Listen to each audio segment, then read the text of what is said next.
All right, everybody, what is going on, mi gente?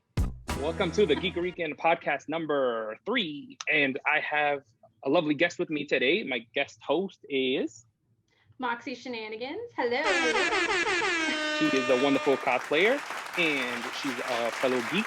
So I asked her to come on, and she was more gracious to join us today.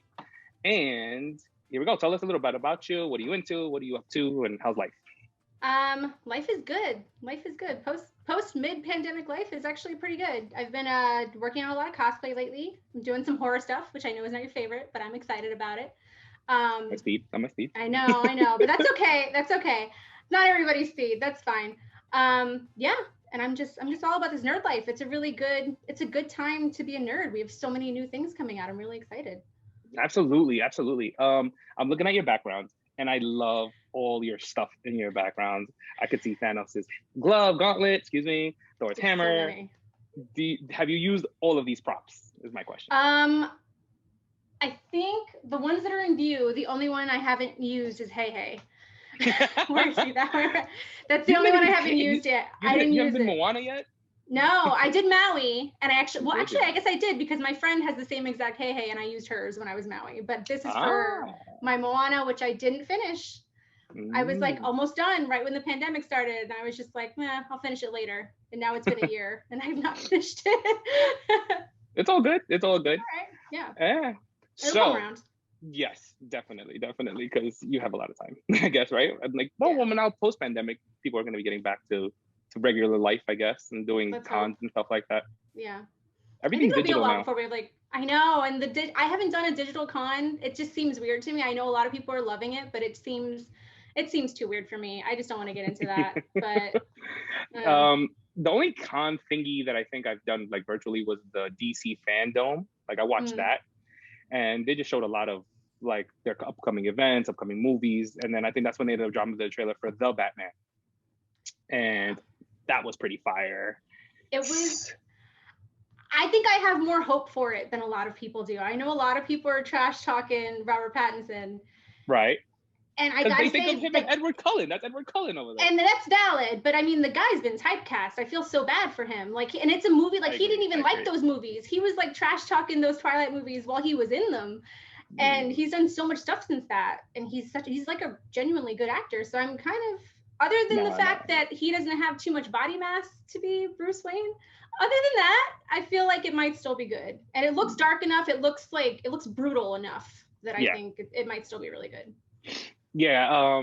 Speaking of Batman, so I was watching Batman vs Superman today, right? The extended cut, Zack Snyder's Batman, Batman vs Superman, and I was watching Ben Affleck play Batman, and I'm like, he's actually a pretty dope Batman, and everybody hated on him.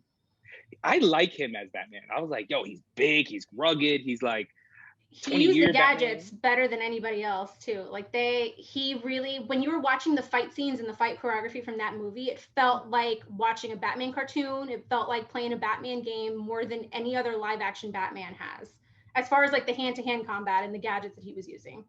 I couldn't agree more. I thought he was so very good. Batman. Down to the scene with the Batmobile when he was trying to chase Lex for the meteorite, oh my God, kryptonite, excuse me. And then just that scene where he was using all his gadgets, and he knew he couldn't fight Doomsday. He's like, I'm getting my ass whipped, so let me just shoot him from all the way over here and hide my ass. It was just dope. Snipe him, right? That's exactly what he did. He just shot him from a distance. He's like, I'm staying back here. I'm gonna let Wonder Woman take care of that business. So Zack Snyder's Justice League, man. You excited? I'm not excited. I'm gonna watch it. I'm gonna watch it right away. I'm not happy about it being 4 hours long. That seems crazy. That seems real crazy. There's no way that we're not gonna get bored at some point. There's no People sat through Titanic. I don't want to hear nothing. People sat through Titanic. They watched. Not me. All right, fine. It was a 3 hour movie about a boat sinking. And everybody ended up watching it anyway. So and you know how it's gonna end. Right. The ship is going down. It's all gonna go down. I you agree. Know that they're all gonna die. What's happening here? They'll drown. Unfortunately, the rest some of their souls made it. Thank God. But man, I think people are letting themselves I don't let myself get excited for DC movies. I haven't in a very long time, because that's how you get upset. You know what I mean? If I walk in expecting it to be 0 and it's like a 20, I'm like, it wasn't 100, but it was pretty good because I was expecting it to be nothing, you know? And it's a good mindset for me to have. I agree. It protects me. I could go into a movie trying to be clear-minded, right? So like I went in to see a sidebar because I love Star Wars. So I'm gonna go into Star Wars. So I went to Star Wars, The Rise of Skywalker. I'm good with it. I went to Rise of Skywalker open-minded, right? I was just like, whatever, it leads me. And I left there fine, right? I was like, oh, this is good. And then, you know, when you start reading comments from other people and stuff, and then it really starts changing your opinion, I'm like, was the movie really that good now? Yeah. And then you have to really think about it. And then I was like, then I rewatched it, and then I was like, wasn't really that good, I guess. I didn't see what they saw until like after I saw it, and then I was like, oh, I see it. I see what the problem. You know what though? I do think it's really interesting how with movies like that, especially for people who are actually fans, so like people who read the books, people who read the comics, and kind of have an idea of where the story might go. And obviously they're not going to do it exactly like the book because they want it to be interesting for even us that know the story. But going into it, you have all these expectations. And so the first time is kind of a weird experience because you're breaking all those expectations. And then the second time around, you can kind of really see the movie for what it is. Like there's been a few movies that I'm like, I didn't like that at all. And then when I watch it the second time, I'm like, that was actually pretty good. It's just not what I was expecting the first time. But now that I knew that what that was going to happen, I could appreciate all the scenes for what they actually were. Right. So I could see, I could understand that. Like, so I go into a lot of DC movies kind of open-minded. I don't really know what I'm going in for. I know who's in it, right? Yeah. So like, but when I watched Justice League, the Joss Whedon one, I kind of didn't really know what I was going into, right? I knew they were going to come together, they were going to fight somebody, and that was one of those movies that felt like it was done by two people, right? Like you can clearly watch that movie and see that it wasn't it wasn't the same. It wasn't cohesive, Yeah, and it was really like weird. I don't know. And then like I couldn't find myself to rewatch it. Like after I watched Batman vs Superman, I was like, I'm not gonna watch the Joss Whedon Justice League, but I'm gonna wait and see if what he left off in Batman vs Superman will just go into his version of Justice League. Yeah. And for a 4-hour movie, I'm sitting through that bad boy, and I'm probably gonna end up pausing it because I got HBO Max. I'm gonna pause it, but who's? I mean, we need to. Yeah, like give me an intermission. No way. Yeah. So that's the plan. Hopefully could sit through it as long as I can until I need that pee break, and I'm just like, all right, gotta pause this. I mean, just 4 hours, it's just crazy to me. Like, when was the last time that a 4-hour movie came out though? Like, it had to have been Titanic. Yeah, but Titanic was like 3 hours, right? Like 3 hours or something? I think it was like 3.5 hours. It was enough for 2 VHS tapes. Throwback. I agree. Dude, you gotta stop it and then rewind that one and then put the second one in. Like it had a built-in intermission because you're like, oh, I gotta get up and pull this tape out and put in the other one. I agree. I was watching Titanic like, oh, this is a good movie, but we gotta take 2 cassettes. Like that's pretty throwback. Well, I don't think Americans or people in general, like we're just too impatient now. We don't have the stamina to sit through a movie that long. We just get bored too easily, you know? So I watched Aquaman, right? And I think Aquaman is such a good movie and they paced it out right. Yeah. But I find myself after I rewatched Aquaman maybe like once or twice, I feel like this is a really freaking long movie. I feel like, I don't know if you noticed or if it was really just long. Me, it seems long after a while. Like, I'm like, I mean, how long was it's still going? I don't know. We're like, oh, he's still underwater. Yeah, I was just like, this is a long ass movie. And I'm just like, and then I ended up rewatching. I think I watched Aquaman like at least like 10 times already. And I just like, because it's a good movie visually. When you go underwater, the lighting, like they did a really good job of it. Like I was surprised. I was shocked at how much I liked it because I went in like, this is gonna be a DC movie. It's gonna be terrible. It was really good. I was surprised. I mean, there were definitely some things that were a little iffy, but visually it was fucking perfect. Like it looked so good. I agree. I loved Aquaman a lot. I did. Yeah. And you know, I have not been so disappointed in DC standalone movies as a lot of people, right? So like, I liked Wonder Woman 1. Right? And I thought Wonder Woman 1 had a lot of things there. So then I ended up watching Captain Marvel, which I know you watched today. So we're going to get to that, but we're going to get to that later. But I watched Wonder Woman and Captain Marvel. They came about around the same time. And to me, Captain Marvel didn't even hold anything compared to what Wonder Woman did the first time around. So I loved Wonder Woman 1. So different. Oh, it's so different. But they're both apples and oranges. Leads. Right. But they're so female-driven leads. Yeah, So but that's like compare like Batman and Superman. Like they're both males, but they're totally different characters, you know? I guess. Okay, that's me being sexist. I came out real sexist. I didn't mean it. I didn't mean it that way. I didn't mean to say that you were sexist, but I mean, they're totally different characters. And plus, DC and Marvel is completely different in and of itself. Right, but a lot of their characters are based on one another. No, I wouldn't say that. Yeah. I wouldn't say that they are comparable. They are though. Like, come on, you know, I did it last time. I think you got Moon Knight and Batman, and you got Superman and Hyperion.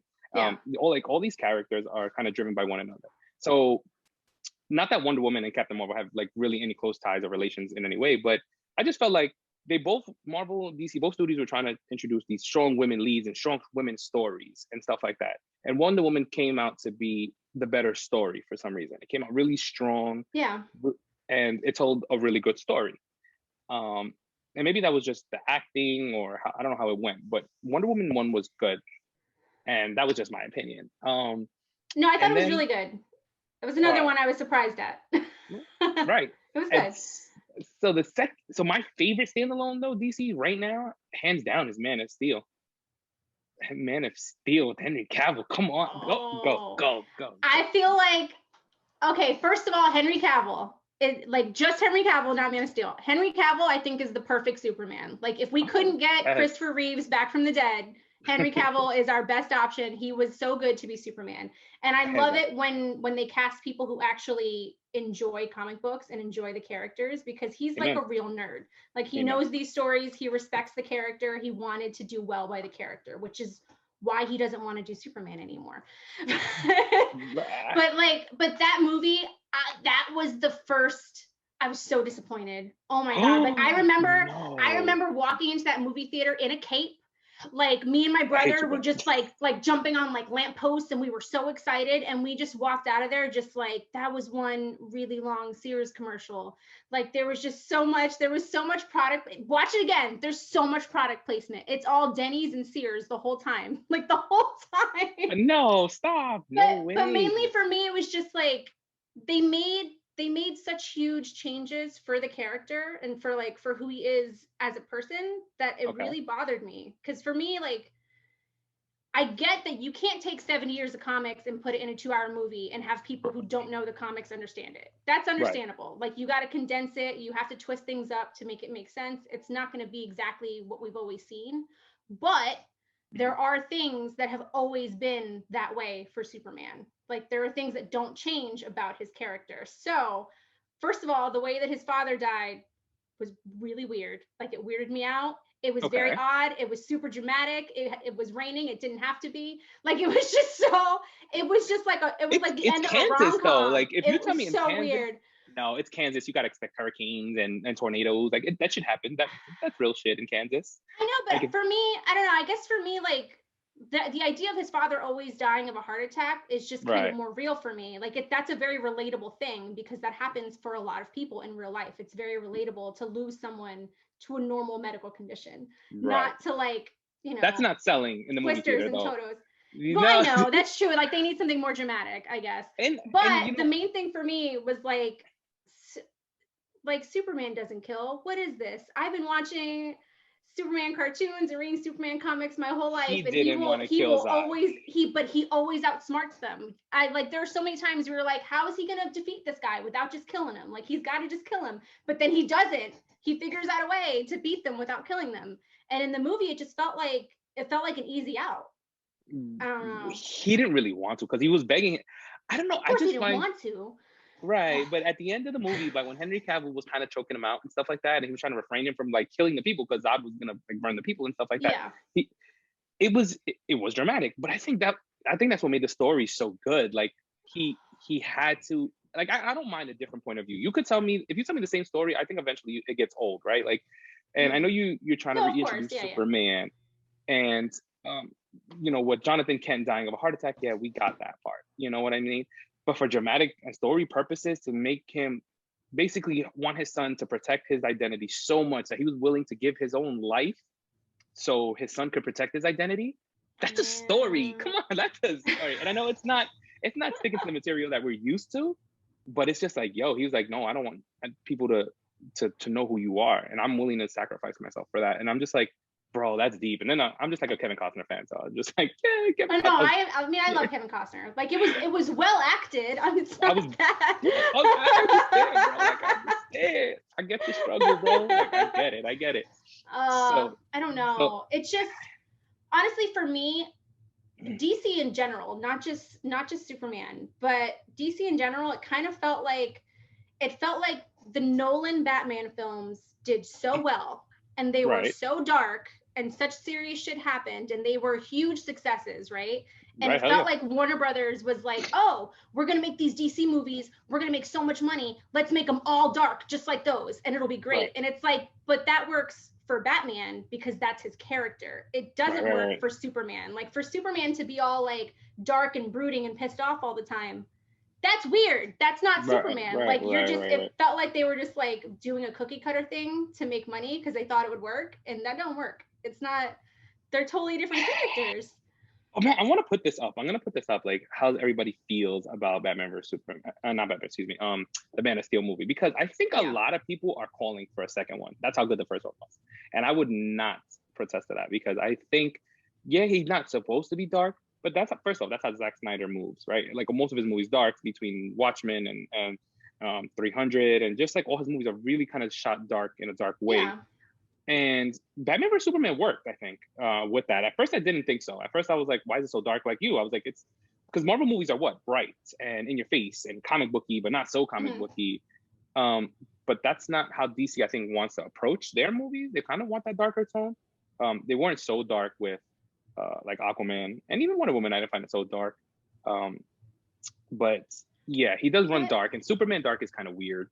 But I think it worked in Man of Steel. But I mean, even if it was visually dark and his personality wasn't so brooding, I would still like it. Because you're right, like Marvel comics are very bright. They're super bright and colorful, and the characters are a little bit like more funny and relatable. Whereas DC does tend to be very dark. Like the Public Enemies comic that Batman Superman was based on is very dark.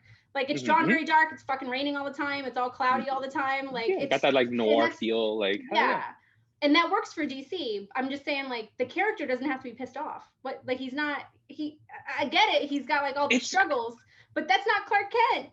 Yeah, I get it. But I think a different version, I will never shy away from a different version.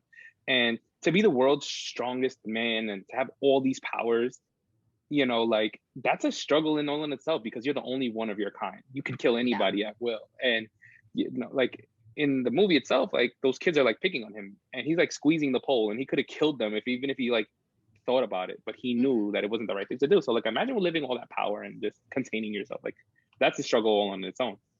So I am pro Henry Cavill, Man of Steel. Give me Man of Steel 2. I'm all for it. You stick to comic. You just like stick to the comics. I get you. You like that. I don't know. I'm a lifer. I love the comics. They're just. I mean, that's a cliche, right? The books are always better than the movies. Yeah, that's true. That is really true. That is very, very true. So the Robert Pattinson Batman, I am kind of looking forward to it. The trailer was pretty fire, and I enjoyed it very much. So I think there's gonna be something there. I like that they went multiverse. I like that. You know, we could have all these damn Batmans everywhere, and I'm just like, oh, right. As long as you tell me where they are, right? Like, walk me through that. Like, okay, he's in like Earth, whatever. Like, all right, cool. That's where he's at. All right, and then like I want to know what stories tie in and what don't. Right. So I also, for DC, Wonder Woman 2, I know you haven't even watched it, right? I haven't. I'm gonna watch it. I'll watch it. I just honestly, the first one was good. It was good. Like I took a long time to watch the first one too because I was nervous. The first one just kind of felt like a watered down version of her origin story, which was fine. Like it was good. I think for me it was more just the casting. I really didn't. You like Chris Pine? I thought Chris Pine was cool. No, I thought Chris Pine was great. I don't like Gal Gadot. No.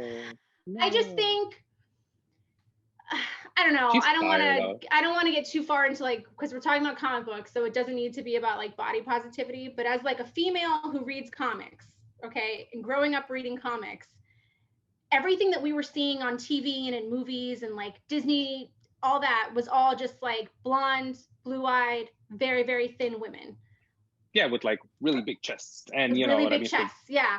And that was like all through the 90s and the early 2000s, what was on TV basically. And so for me, being a kid, being like a female comic reader and reading Wonder Woman, I was like, this chick, look at her thighs. Like she had like Chun-Li thighs that could like crush a man's skull if she wanted.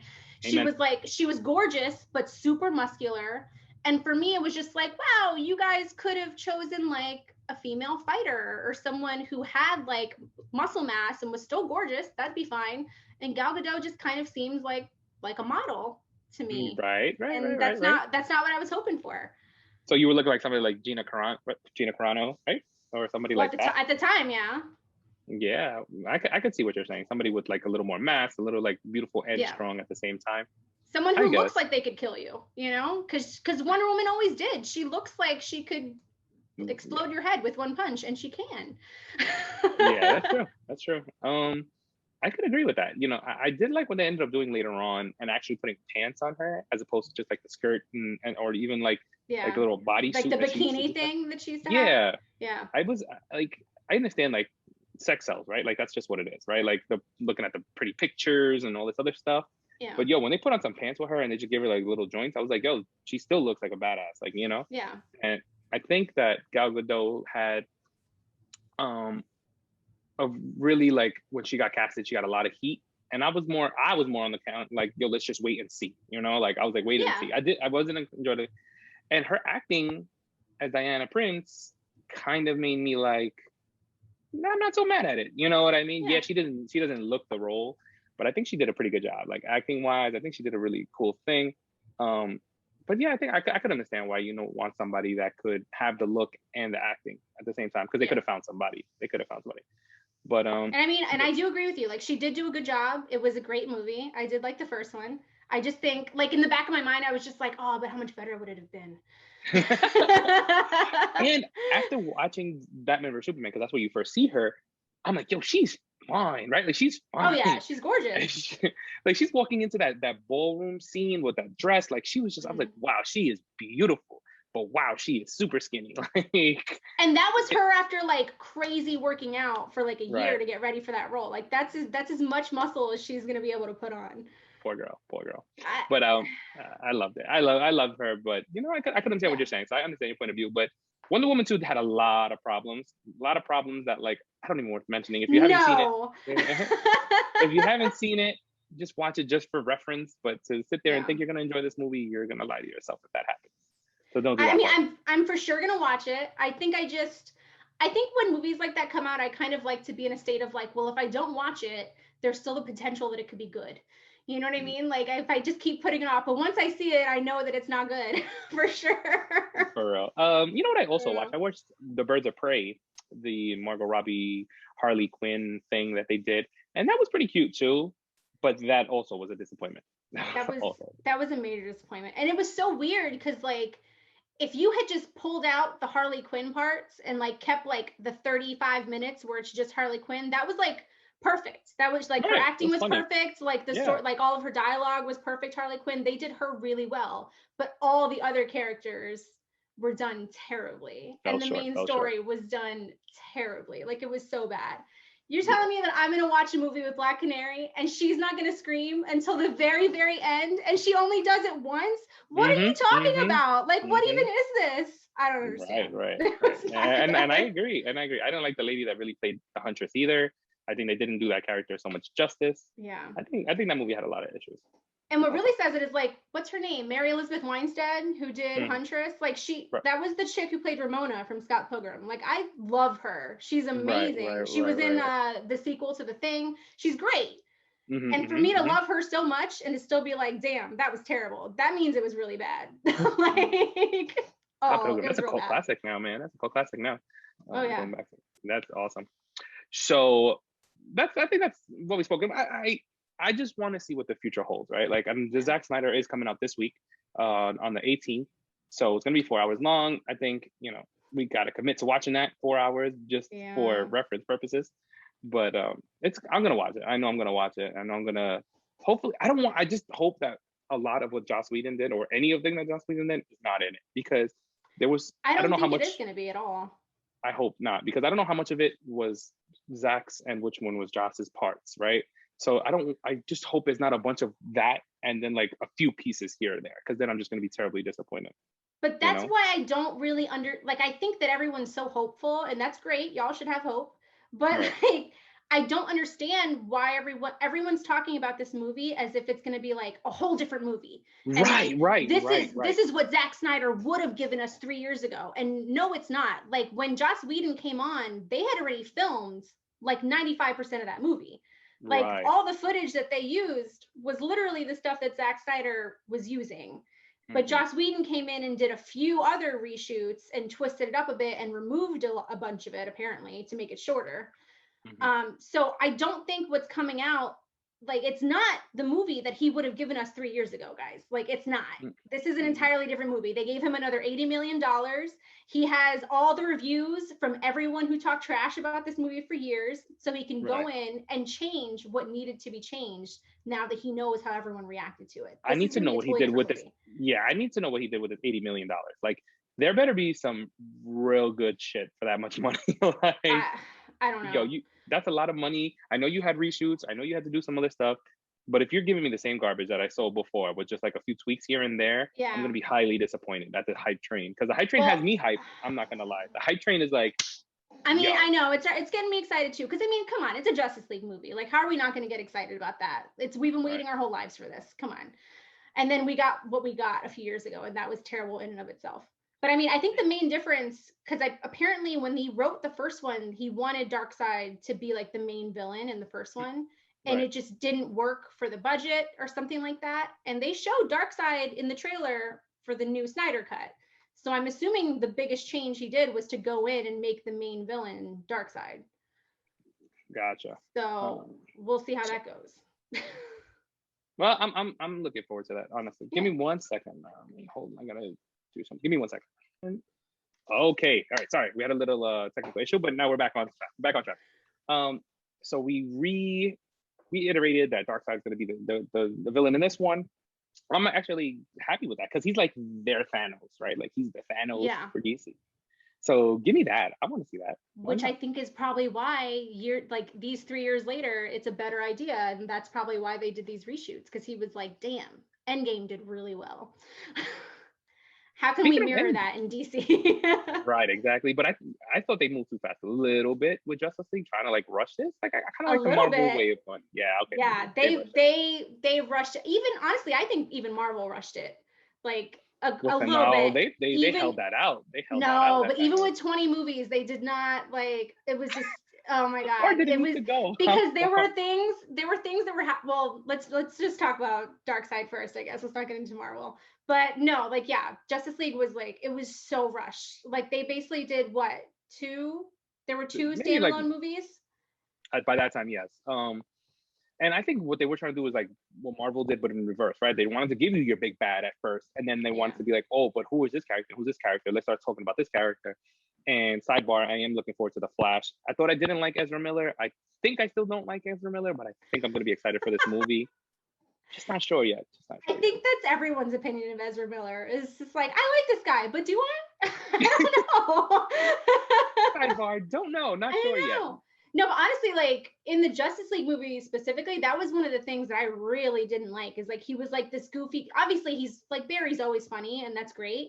But like they had him like tripping over himself and being all awkward, and it's like that's literally the last character that should be doing that. Like that doesn't make any sense that he's like tripping. What? Right. Like to me, the Flash is very matter of fact, and he'll fast about it too. Like Flashpoint Paradox, one of the best animated. You should do that live action. That'd be amazing.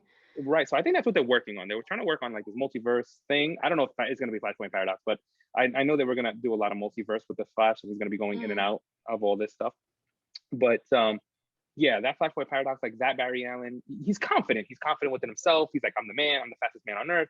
You know, I'm the fastest man alive. And he's very like sure of himself. And then the Barry Allen that we got was kind of like, you know, real stumbly and whatever. That's why I was like, I wasn't crazy about the casting. But, like it literally goes against what his powers are for him to be like tripping all over himself and making all these mistakes. If you're the fastest man alive, your mind is thinking super fast at the same time. So why is he falling? I don't get it. It doesn't make sense. It didn't make sense to me. We'll see. Maybe like they fix that. when Maybe he they ran won't do that behind in the new one. Superman. Like, come on, like you're surprised that Superman was moving fast. Like, come on, guy, relax. You already know. I mean, but honestly, that was probably my favorite part of that whole movie. Yeah, because he felt stupid, but he ended up like tripping, like at the end of Yeah. that scene. So I was just like, whatever. See, and that trip makes sense to me. That one trip would have been fine. Okay, fair. That's fair. So that's it for DC. I think we're gonna wrap up on DC for now until this weekend. Well, this week when the thing comes out, because this better be worth it. This better be worth it. Nervous. Something else you finally finished watching, because you're one of these people. We're gonna talk about this right now. You're one of these people that watched WandaVision after it completely released, right? So you watched it all at the end, which is like dun dun dun. You know what I mean? Like, I don't have that type of patience, and I don't have that type of drive. I want to binge it, yeah. Yeah, you want to binge it, and you want to watch it all, so you wait to the end, and somehow you stay away from spoilers. And me, I'm just like, I'm on my phone all the time. So I'm like, if something spoil, even the littlest spoiler will get me so upset. So I was like, I gotta watch it. I gotta be watching, and then I know spoilers. Like, I know the spoiler people out there. It's hard. So. But honestly, like, this is the second show that I've done it for. I did it for Mandalorian, and I think there was only like one minor spoiler that I caught. And then there was a dicey situation where my brother sent me a YouTube video in a text, and he immediately called me and he was like, don't look at that text. Like, he was like, the screenshot, like the thumbnail of it is a spoiler and you can't look at it. Oh my God. So like it was a close call. And it was literally a picture of Luke at the end. And I was like, boy, if I had seen that text, I would have disowned you. That would have been terrible. So thankfully that didn't happen. Oh my God, I would have been pissed. But with this one, stuff like that. Oh my God, like there were a handful of spoilers that I caught. So I think I'm done with the binging it thing. From now on, like these comic nerds, they got to calm down with the spoilers. I can't do it. I'm just going to watch week to week. And it's fine. I'll watch week to week, and then once it's over, I'll binge it one more time, because it did not work for me. I saw too many things. It was terrible. Yeah, I need to do that part, because I didn't really watch it over. Like, I didn't really watch it over yet, like in its entirety. But I was one of these week to week watchers, and I left every single week disappointed. I'm not gonna lie to you. Every week I watched it. Every week I left disappointed. Because every week was just like, oh, it's over. Yeah, right. That part, right? So like, it's so annoying, because it's just like, I don't know. You said you binged The Mandalorian, so it's not the same comparison, but to me it is. Like, right, The Mandalorian left you kind of looking forward, but every time they give you a story, they had different directors. They give you a story, and they'll maybe leave you like a little Easter egg to look forward to the next episode, but it also like gave you its own story, and it left you fulfilled. And I felt like every episode of WandaVision did not. Yeah. It did not leave me fulfilled, and I already said this 100 times over on so many other podcasts. But it left. How did you feel watching it all the way through, like from start to finish? I kind of did wish a little bit that I had done the week to week, specifically with that show, because I do get that they were trying to keep you as confused as the characters were, like as frustrated and confused as the characters were that were outside the Hex, and even Wanda herself. Because she's like in this level of turmoil, not fully, like she didn't fully understand what she had done until the end, until like mid to end. And so I think like that was kind of first of all, that's a way to keep people on Disney Plus. Let's face it, that's the main reason they're doing it. Yeah, but also they're trying to get the audience to, feel the way that the characters feel, or like kind of get you in the headspace of what's going on with the characters. So that part I appreciated, and I did wish that I'd kind of done week to week as far as that went. What did you think of the ending? How did you think how it finished, how it ended? And it was really good. It was really good. In general, I liked it. But you know that I really wanted Magneto. Like, I wanted Magneto. I wanted Doctor Strange to show up. Show the shirt yeah, got my. I've had this shirt for like 15 years. It looks fresh as hell, because I washed my joint and rewashed, and that is fresh for 15 years. It's more faded than it looks, I swear. There's like holes in it too. No, but I just, like, they're finally starting to say that, like, they've got the rights to mutants again. They've got the rights to the X-Men again. They're starting to do the multiverse. They've already said that the new Spider-Man film is going to be, like, introducing the multiverse, which is great. They've got Doctor Strange coming out, which is also talking about the multiverse. So I was like, this is going to be it. Like, this is it. Yeah. It's going to be, dude, these shows are going to tie together. There's no way that these shows don't tie together. First of all, it does not make sense that all this shit was going down and Doctor Strange did not show up to fix stuff. There's no way. I think it was a pandemic issue. So like everything that I feel like I've seen and I've read, and for those who can't really see and are listening, I have my Doctor Strange hat on. Shout outs. It's a new era. That he couldn't. There was like a flying issue because if you notice in the end of the show, Darcy kind of just disappeared and like, where the hell is Darcy? And they're like, oh, she's not in for briefings or whatever. But I think it was like a restriction pandemic issue or whatever. Oh, so, like with the actors filming? Yeah, with the actors filming and coming back and stuff like that. So I kind of heard like that's what it was because I think there was always plans to maybe bring him. But this is leading right into that. Because he does live in England, doesn't he? I'm gonna assume. Yeah, he doesn't live out here. Like traveling restrictions and stuff like that. But I'm sure there was always plans. They could have figured it out. They could have sent the camera out there. You know, they got money. Yeah. They could have done something. But I'm okay with not seeing Doctor Strange. I was just more upset with myself that all these fan theories that we were getting out there, I started feeding into them, right? Like I was that guy. I was feeding in so all these fan theories. I was setting myself up for disappointment. So like the level of hype that I was to what came out, I was just like, I did that to myself.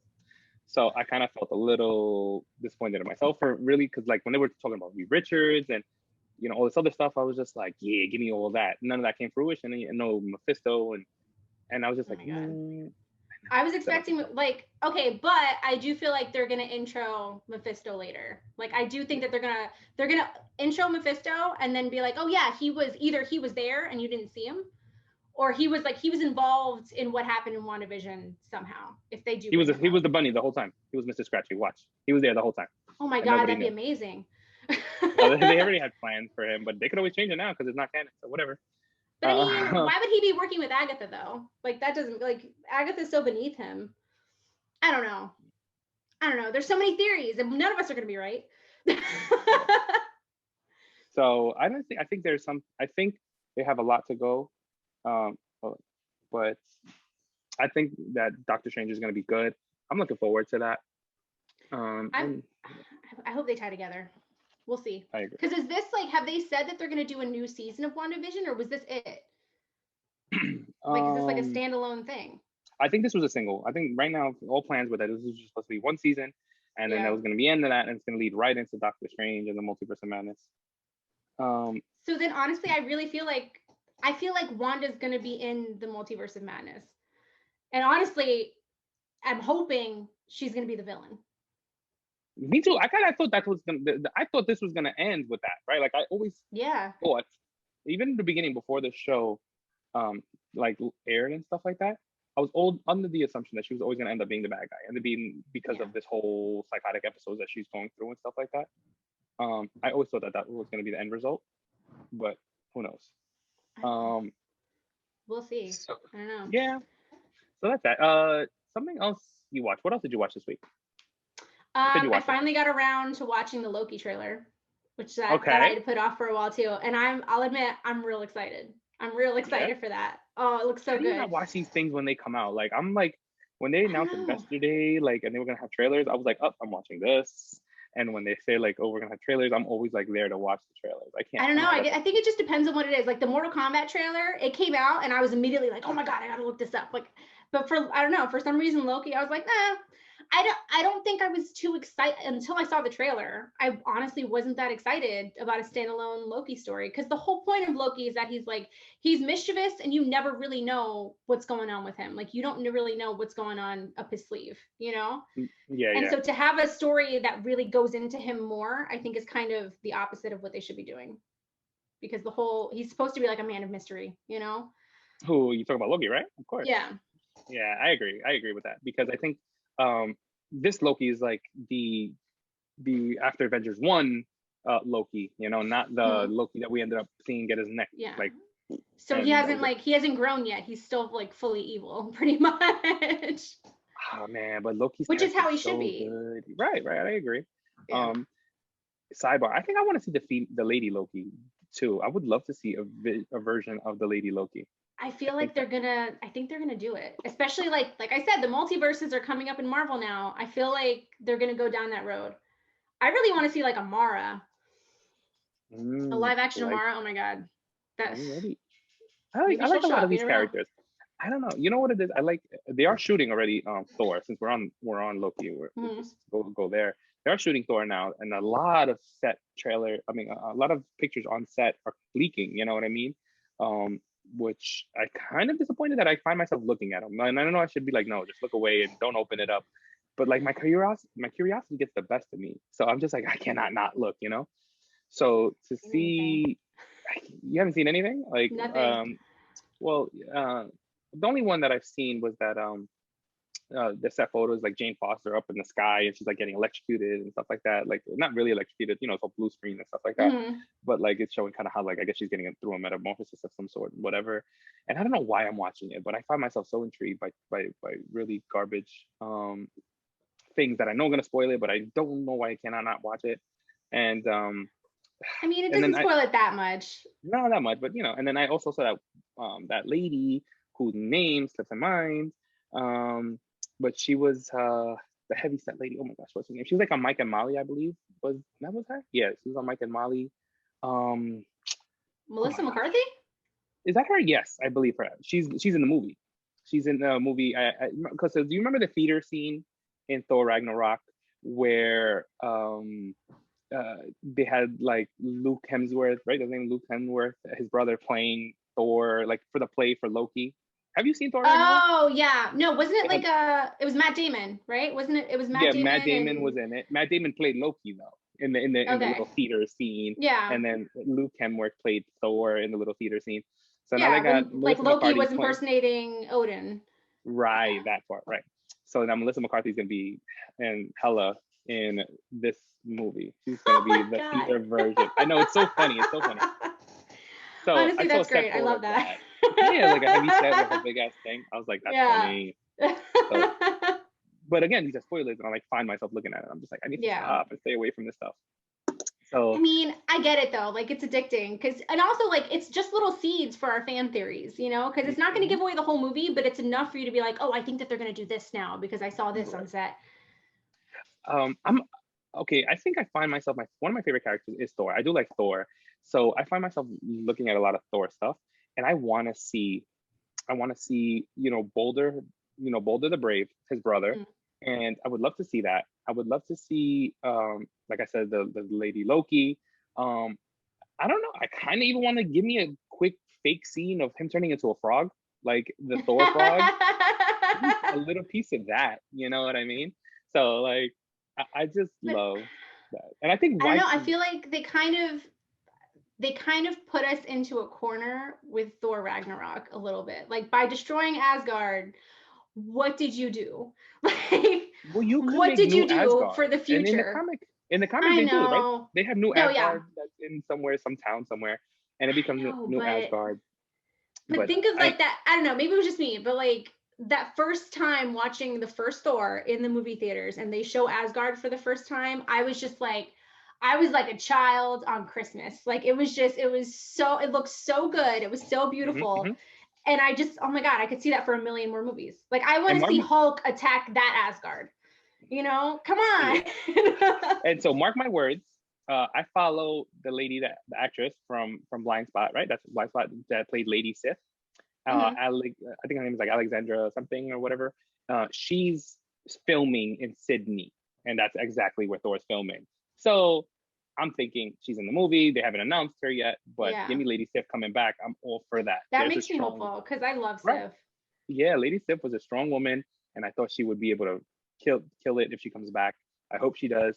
How do you feel about Natalie Portman becoming the new Thor, the next Thor? I love that story too. I love that storyline too. I love that storyline alone. With her being it, I don't know. Are they gonna like juice her up a little like they did?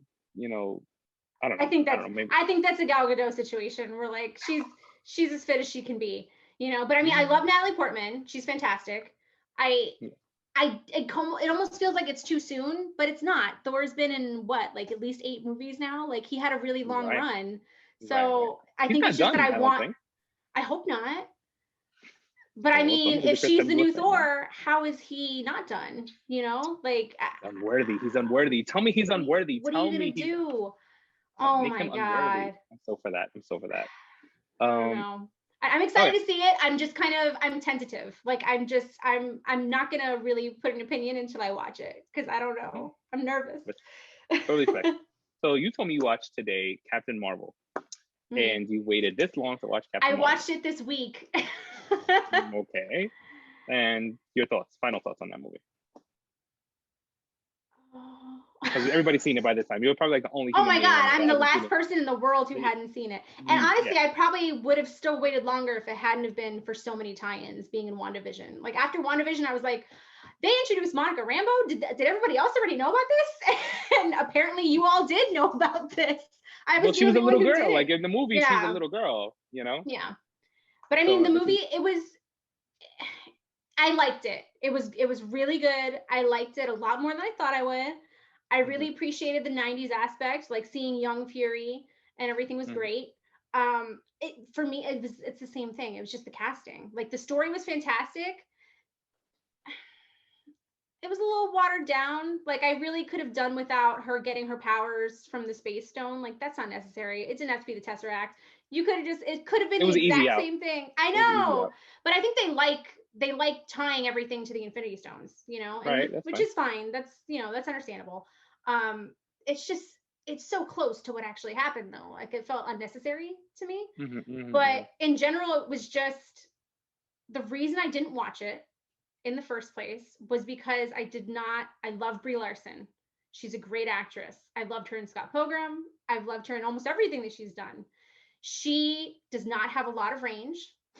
Okay. She always has serious face. Her face is always like pissed off and serious, and that is not we call that Carol. In Brooklyn resting bitch face. Just resting bitch face. She's got some RBF, man. It's just constant RBF. She can't act with her face. Like it's just the same face no matter what. And it works for some characters. Like when she was Envy Adams, that was perfect. It was the perfect face for that. But for like, that's not Carol. That's not the Carol that I know. Like the Carol that I know is like super funny and chill and like very relatable. Like she can kick your ass, you know, she's amazing and strong, but she's really, really relatable and fun.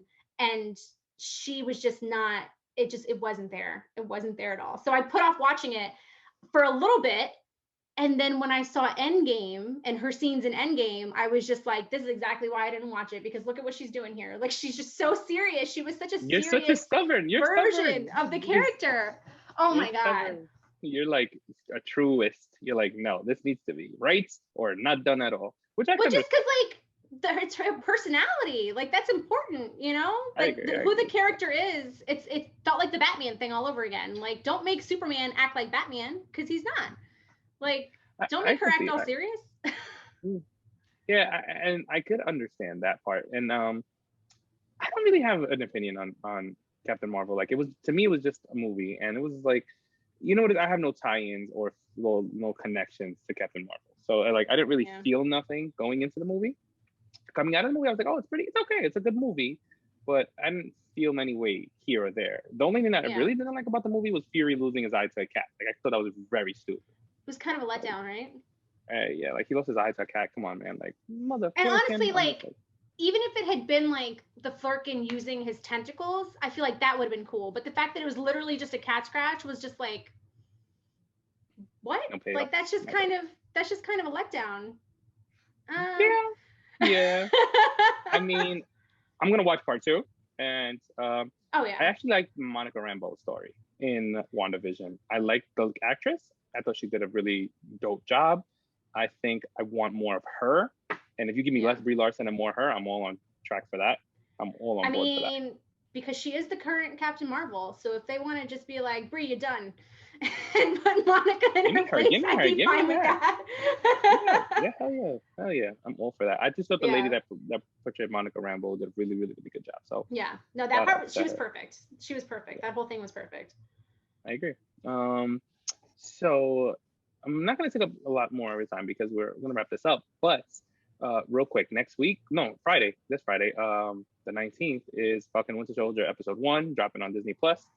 Looking forward to that. How do you feel about that? I'm really excited about that. Like I don't feel like there's any way that that's not amazing. I heard the first episode's going to be a slow burn. I heard the first episode's kind of a little slow. It's going to start off slow. I mean, I feel like they have to with these shows, right? Yeah, apparently it's like a setup. It's a setup episode, so you're gonna see a little bit about Sam Wilson story, a little bit of like inside Bucky's head, These are just from stuff I've been reading because there's already been some viewers. But I heard this one's slow. So I'm already going into it like, okay, it's gonna be slow. So, I'll save my things for later on in the episodes. But I'm really looking forward to that because I love Bucky's character. I don't really know a lot about Sam Wilson besides like what everybody else knows.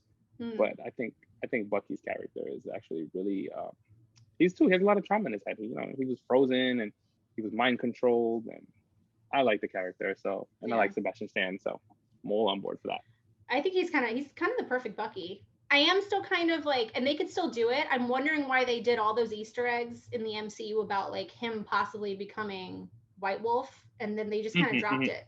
So I'm wondering if like maybe that's going to show up sometime later. Maybe they're going to use that as a way to like tie it into the Black Panther movie or something. I have no idea, but that's what I'm hoping for. So we'll see.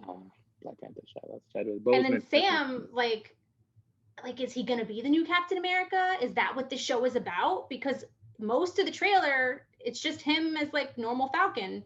So is it like him deciding if he wants to take up the mantle? Like, what's going on there? Is he just keeping this shield as a souvenir? Like, what's happening?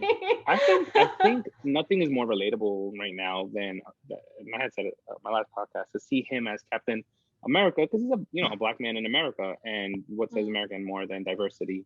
And I figure that a black Captain America would be pretty on point, and pretty cool. And then you have all these people from different ethnicities, Hispanics, blacks, anybody could be Captain America, because that's what America is, right? People coming together and different people, and the idea that anybody can be Captain America. It's fire to me. I think it's actually a good story. So I would hope by the end Sam Wilson, but if it's Bucky, then I'm fine with that too. But I like Sam. I like Sam's character. It's just diversity, and he ends up taking the mantle for a little while anyway in the comics. So, as two comic truists like you could appreciate them sticking to the comic book. That's what I wanted, honestly. Like walking into Endgame, I was just like, I really hope he doesn't give the shield to Bucky, because like that was like the big debate that was happening of like who's gonna get it, because we all know Chris Evans is leaving. And I was happy. But in the comics, he gives it to Bucky too. There's a while that Bucky becomes the next Captain America. Yeah, and then but I mean, that was short.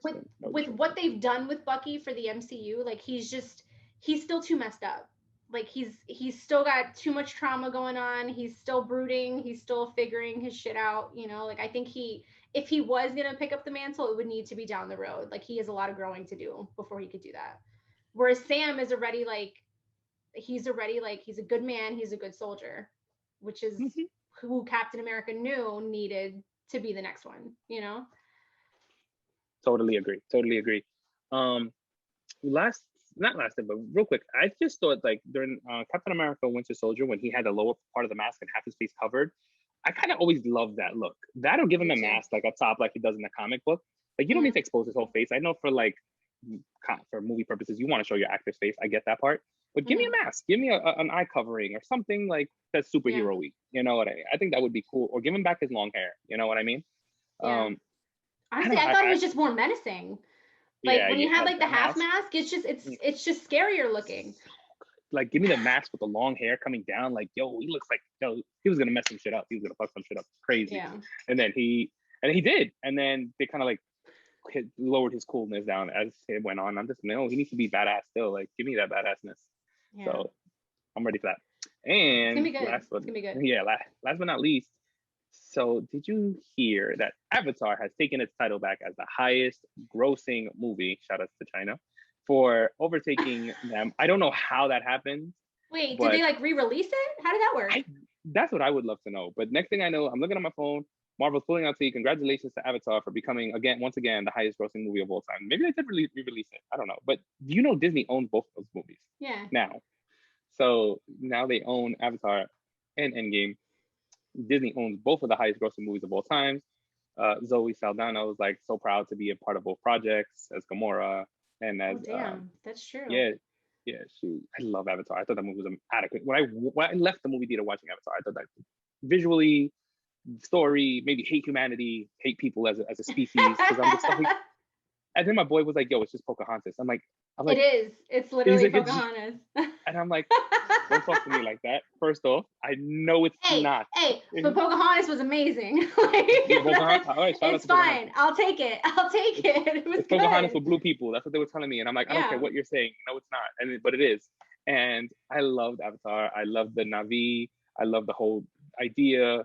The fact that they're working 10 years to make one sequel. That James Yeah. Cameron is still working on it. I'm be first in line to Because see that that's what movie. it takes for that kind of CGI, and it shows. Like it shows that they put that much work into it because that movie was beautiful.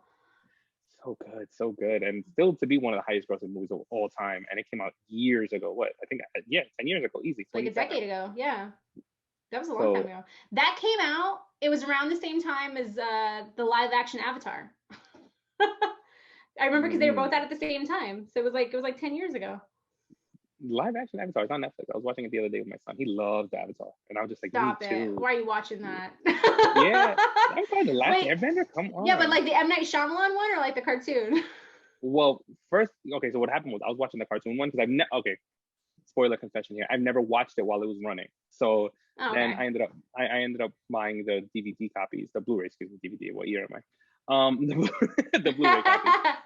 And so I was watching it, and my son was like, "What are you watching?" And I'm like, "Avatar." And he starts watching it, and he's like, "Oh!" He was sitting next to me, like we were so intrigued by it. It's so good. And, like all ages, everybody, no matter who you are, you'll love Avatar.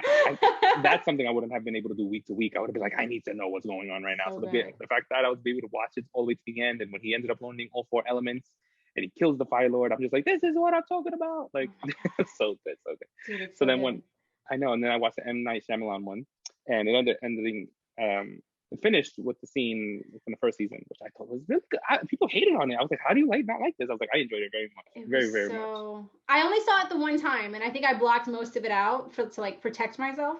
But I think if you rewatch it, it'll still hold. I can try to rewatch it, but it was just so, again, it was so serious. Like that show is so like, it's so relatable. The characters are so like fun, and you want to be friends with them. Like you get really intertwined with these characters. And they did not have that thing in the movie. Well, like the movie was just so serious. The kid was supposed to be like Aang. Aang is a kid. He's 12 years old. He's supposed to not really take anything serious. And then the brother was supposed to be like the comedic relief. And I thought that they tried to do it in the movie, but it didn't really come out good. But the whole storyline behind Avatar is really dark, right? It's about the Fire Nation really killing everybody and like trying to take over all the nations and just not being successful. But I like the movie. I don't know. That's also like part of why Avatar is so great, because you think about it and you're like, damn, like this is a kid's show and they're talking about some really, really serious, dark stuff. But they do it in a way where you're like, yeah, kids could watch this. Like it's genius. It's just written really well. Oh, the show's so good. And then Korra, oh, it's so good. So I think they opened up Nickelodeon opened up a studio called Avatar Studios. And I heard that they are going to make a new season, or they're going to do something along those lines. And I heard they're actually working on a TV show on Netflix that's Avatar related as well. So there's a lot of Avatar I heard coming our way. So, but it's going to be, it was weird though, because Netflix, like it started with the Netflix live action show, and like the photos looked amazing. Everything that they were releasing looked so good. And they were like, oh yeah, we got the original writers. Like we got the 2 original creators. They're the ones that are going to like be in control of the show. And then midway through making it, the creators basically said like, oh, Netflix didn't want to give us enough creative room to do what we wanted to do, so we left. And so like the fans, I don't know, I'm assuming all the fans, because I was just like, oh no, it's going to be terrible now. Like, why would you go against anything they want to do? Go with it. Just go with it. They've done these amazing shows. Just go with it. They're in charge of this new studio, this new animation studio. I heard they're in charge of it now. And so whatever we get from them is going to be, official. And I'm just like, give me that. I want that. Give me all of that. So I'm really looking forward to that. It's gonna be really good. There's also like a whole series of comic books about like the in-between of what happens to Avatar. So you should definitely check those out. Oh my God, there's so much more story out there. I bought the book. About the oh my God, I'm terrible with names right now because I'm drawing a blank because I didn't expect this conversation. But there's a book that just came out fairly recently about the last Earth Airbender, the female, the that she looks real Japanese. Kyoshi. Her name's Kyoshi, right? Yeah. Yeah. I'm very proud of you. Kyoshi's a bad, like that's like if they did a live action show for just her, oh my God, I wouldn't watch anything else. Like that woman is insane. Like she's just like, she's brutal. Yeah. She's amazing. Yeah. So they came out with the book. They came out with a book about that big. And then of Kyoshi and her story. And I was starting to read it, and I was gonna read it to my son. I'm like, these are really big words, and he's like asking me what like these really big words mean, and I'm just like, maybe I should read this to myself. I'm not gonna read this to you. It's more complicated than I anticipated.